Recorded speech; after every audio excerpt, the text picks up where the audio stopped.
I want you to close your eyes for a second. Shut out the world. Now, go back to that moment. You know the one. I am not talking about a random Tuesday. I am talking about the turning point. The moment you were standing right on the edge of something beautiful. Maybe it was that job you were finally qualified for, the one that would have changed your life. Maybe it was the person who looked at you like you were the only soul in the room, seeing parts of you that you usually keep hidden. Or maybe it was that creative project, that business, that dream you've been building in the architecture of your mind for years. You could taste it. It was right there. The air was electric with potential. And then silence. You stopped. You froze. You didn't just hesitate. You retreated. You told yourself the timing wasn't right. You looked at the calendar and said, not yet. You told yourself you needed more preparation, more money, more time. You invented a logical, rational, perfectly crafted excuse to walk away. And in that moment, it felt like relief, didn't it? The pressure was gone. But here, in the dark, let's be honest with each other. Strip away the logic. You didn't walk away because of the timing. You walked away because you were terrified. You looked into the face of your own potential, and you blinked. You sabotage yourself. And the worst part isn't the failure itself. We can handle failure. Failure is just bad luck. No, the worst part is a memory. It is the knowledge that you were the one holding the match that burned it all down. You were the architect of your own ruin. If that heaviness in your chest feels familiar right now, if you feel that cold weight of regret, do me a favor. Leave a like on this video, not for the algorithm, but as a signal to yourself, a signal that you are done running. Let's see how many of us are actually fighting the same ghost in the machine. This pattern, this frustrating cycle where you become the villain in your own story, has a name. We call it self-sabotage. But why? Why do we do it? It makes no sense on the surface. Why would anyone choose pain over progress? Why would a prisoner lock their own cell door? The answer lies in a voice you have heard your entire life. It is older than your ambitions. Psychology calls it the inner critic, but you know it better as that whisper at 3 a.m. when the house is quiet. It is the voice that says, "Who do you think you are?" This isn't just simple insecurity. It is an echo, a haunting from your past. Think back. Maybe you grew up in a house where love was conditional, a house where mistakes weren't just errors, they were dangers, where being perfect was the only way to be safe. So now, 20 years later, when success knocks on your door, your brain doesn't see an opportunity. It sees a trap. It sees a threat. Your ancient brain screams, protect yourself. If you try, you might fall. If you love, you might lose. So you destroy the opportunity before it can hurt you. You reject them before they can reject you. It is a twisted, tragic form of safety. You are keeping yourself safe from the very life you want to live. There is a concept in psychology called the upper limit problem. I want you to visualize it. Think of it like an internal thermostat for your happiness. We all have a baseline setting, a specific amount of love, success, and joy that we feel we are allowed to consume. It is your subconscious comfort temperature. But what happens when life gets better? What happens when the temperature rises? When you land the promotion, when the relationship becomes deep and vulnerable, when the bank account grows? Instead of celebrating, your internal alarm bells start ringing. Your system goes into shock. You think, this is too much. I don't belong here. I don't deserve this. You feel vertigo, as if you're standing on a ledge that is too high. So what do? You unconsciously reach for the dial.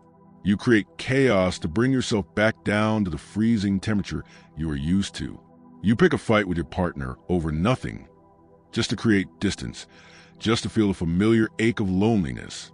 You procrastinate on the deadline until your heart is racing, just to feel the familiar stress of survival mode.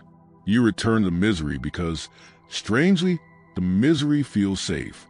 It feels like home. We often talk about the comfort zone, but let's destroy that term right now. It is a lie. It is not comfortable. It is a cage. It might be a cage made of gold. It might be decorated with distractions, but it is a cage nonetheless. A study in the Journal of Experimental Psychology revealed something terrifying about human nature. When we feel threatened by the unknown, Even if the unknown is success, we choose behaviors that guarantee failure. Why? Why would we choose to lose? Because failing on your own terms feels safer than trying your hardest and failing anyway. Think about the logic of the coward living inside you. If you give 100% of your soul, if you try with everything you have, and you still fail, that is devastating. That means you weren't enough. That truth is too painful to face. But if you self-sabotage, if you don't study, if you show up late, then you have the perfect excuse. You can say, well, I didn't really try. You get to keep the fantasy of your potential alive without ever facing the brutal reality of the test. You protect your ego, but you sacrifice your life. But you cannot live in a fantasy forever. Eventually, the lights go out. So how do we kill this cycle? How do we break the glass and step out of the cage? First, you have to hunt the ghost. You need radical awareness. You need to catch yourself in the act of destruction. When you pull back, is it when people compliment you? Is it right before the project is finished? You need to become a detective of your own ruin. Keep a journal. Track the fear. You cannot fight an enemy you cannot see in the dark. Second, you have to talk back. When that inner critic whispers that you are worthless or that you are a fraud, you do not just listen. You interrogate it. You demand evidence. You have survived 100% of your bad days. You have walked through fire and come out the other side. You have resilience in your blood. Remind your brain of the cold, hard facts, not the emotional fears. Third, you need to redefine what failure actually is. We treat failure like a tombstone, marking the death of a dream. But it is not a tombstone, it is a stepping stone. It is just data. It is feedback from the universe telling you what to adjust. The only true failure, the only thing that should actually terrify you, is staying in the cage until time runs out. And finally, I need you to stop. Stop trying to change your entire life in one single night. That manic burst of energy at 2 a.m. where you promise to change your diet, your career, and your personality all by sunrise, that is not ambition. That is hysteria. That is just another trap. It is another brilliant way to set yourself up for a failure so big that you never try again. Instead, start small. We are talking microscopically small. You are not building a monument. You are healing a wound. Use successive approximation. Build tiny wins. One small step today. Another tomorrow. You are doing something profound here. You are rewiring your brain to trust itself again. You are taming a wild animal. You are teaching your nervous system day by day that it is safe to succeed, that the floor won't fall out from under you if you take a step forward.